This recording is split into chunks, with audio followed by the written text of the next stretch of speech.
Hey, good morning everybody. It's been a while, yeah. And I know on my channel I've made several versions of hummus, but after many experiments I finally came up with one that works every single time.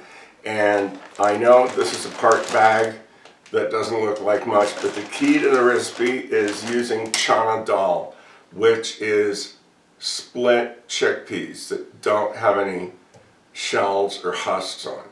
And it works out every time. I do them in Instant Pot. You can do them on top of the stove if you want. And I do have a stand mixer, but you can also beat this by hand or a hand mixer and it will come out just as well. So let's get those on. That's the first step. If you've never seen these, that's what they look like. I've got 2 cups measured. Put that in. About a half teaspoon or a teaspoon of baking soda. You don't really need to measure it. This prevents it from frothing over. 6 cups of cold water. And you don't even need to stir it. And definitely do not rinse the Channa Dal. It will not come out as well. Just kind of swirl that around a bit. Now my Instant Pot is getting pretty old. So it's not as accurate as it was for timing. Plus I'm at a much higher altitude than most people. All I can say is what works for me is the bean setting at 18 minutes. You can try that first, or if you're used to cooking beans, see what works.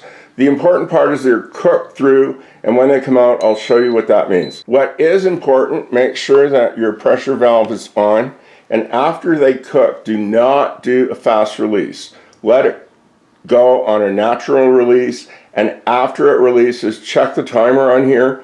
I have found that the best result is from at least an hour up to an hour and a half on keep warm. It continues to cook the beans slowly, and that's part of the reason this never fails. Do not try to rush this, it will not come out right. It's released naturally, the button is dropped. It's been over an hour, closer to an hour and a half, which is just fine because they cook a bit longer and they come out better. This is still extremely hot. See, she got gloves for this part. I'm just gonna pull it out and pop it in the sink. And then fill up the pot with cold water and then just let it sit with cold water. That's the only rinse you give it. You just pour off the water and then scoop out the chickpeas. I'll show you when we get there, but do not rinse it twice. Once it's filled up with cold water, let it just sit while you do the rest of your prep. Next step is the garlic, and if you're using a stand mixer like I am, if it's not clean, mine is, but if you let yours sit for a while, always wipe it out or wash it because dust settles in this quite easily and you don't want dusty hummus. Okay, so what you're going to do is you're going to peel 6 large cloves of garlic, and just in case you don't know how to do that, cut off the big end and then either pinch it back or catch it somehow with the knife.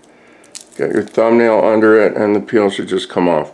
I always do an extra one because some of these have brown spots under the skin that you can't spot. Once they're all peeled, use the small side of the grater. And some people may say, oh, just use a garlic press. Well, you're not going to get the same consistency. And it might seem like a lot of garlic, but I don't wind up grating my fingers this way. So once you're down to the last little bit, just get another clove. And that's all that's left at the back there. If you're wondering where the garlic is, it's inside the grater. So just reach inside with your clean fingers, pull it out, drop it in the bowl. Add about 2 to 3 teaspoons of oil. Half to 1 teaspoon of salt to taste. Now for the lemon juice, fresh is great, but at the price of lemons right now, if you do not have a problem with sulfites as an additive, I just use the bottled stuff and it comes out just fine. If you do have allergies to that, you'll have to use fresh. So just half a cup there. Now the tahini is the last thing to go in, but I just measure it now so I have it ready to go. Get the best one you can. This I have found overall is the absolute best. Anything from Lebanon is great. Now it's like anything else. The less you pay, the cheaper it is, okay? So if you get tahini that just pours out of the jar like oil, that's a really not good one, right? There should be some clumps sticking in the bottom, and you really have to stir it up good so you can even see there like that, okay? So stir it up good, and if there's a clump on the spoon, we'll just go in and get all mixed up. Don't worry about it. Then measure 1 cup and keep that on the side. And if you run out of the good one mid through your recipe, as I did, well, I have some backup. This one I got at Walmart. It's actually not too bad, surprisingly enough. And this one is a bit thinner, so I'm just going to shake it up and top it up. You can see that's quite thicker than some of the cheap ones you get. Spoon here still has a clump on it, so that's just going straight in. So if there's still any foam on the top, just scoop that out. Now you do want to pour most of the water off without pouring the beans down the sink. If you want to just go through a strainer, sure, a big one, but these are really, really soft, and it may take you a lot longer to pick them out of the strainer than to do it this way. And when I said that they would cook really well, yeah, a bit of water is needed in the recipe, so don't stress on straining them so there's not a drop. But you can see that it just squeezes to a paste between your fingertips, okay? And there's no holes, there's no icky bits going through grinders and things. Oh, and if you have a discolored one, which will happen occasionally, there's one right here. They're not bad, they're not going to hurt you, but they don't look great, so just take them out. When I get near the end, I will pour it out through the strainer. And if you notice, the liquid is quite thick, which is what you want, because that's going to help to thicken up the hummus, right?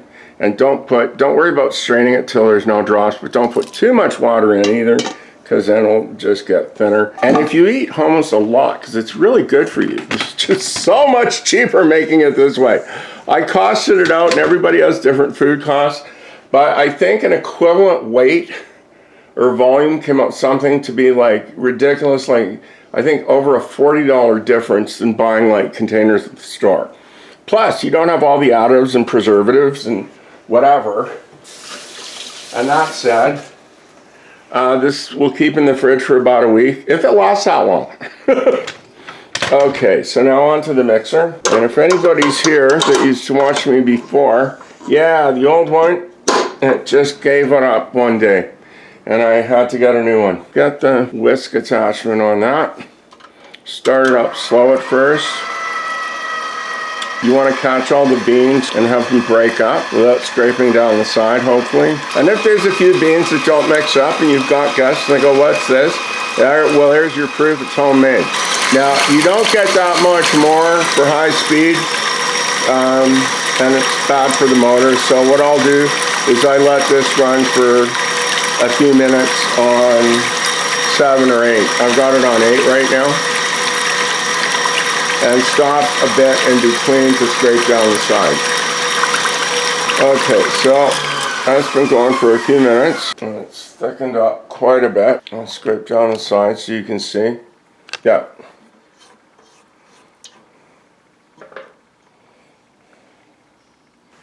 Now add the tahini all at once.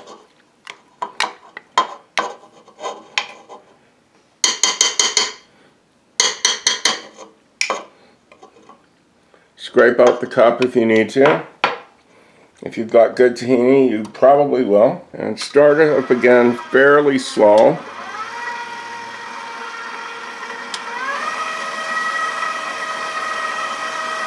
Just to originally get it all mixed in first. Now I will stop now to scrape down the sides and also show you that even though I just put it in, it's already this thick, okay? Once you're satisfied that the tahini is mixed in evenly, then same thing, do it up to 7 or 8 for, yeah, I'll just put it on 8 and leave it for about 5 minutes.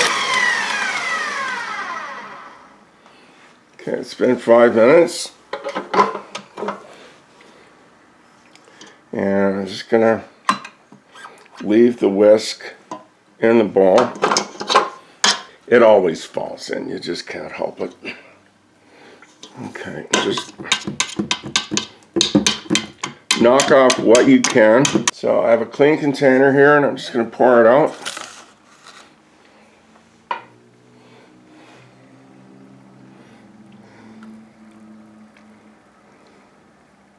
And you have to remember, this is just for mixing.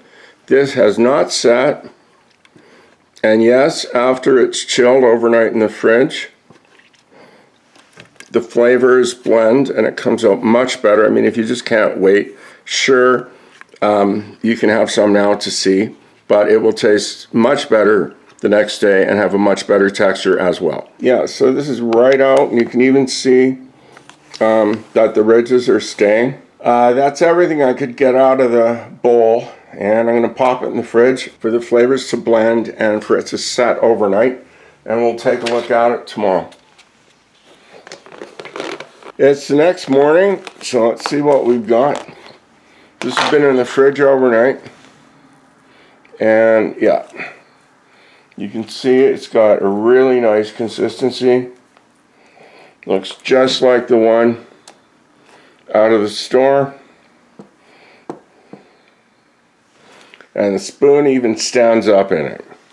So there's my no-fail hummus. I really do hope you try this.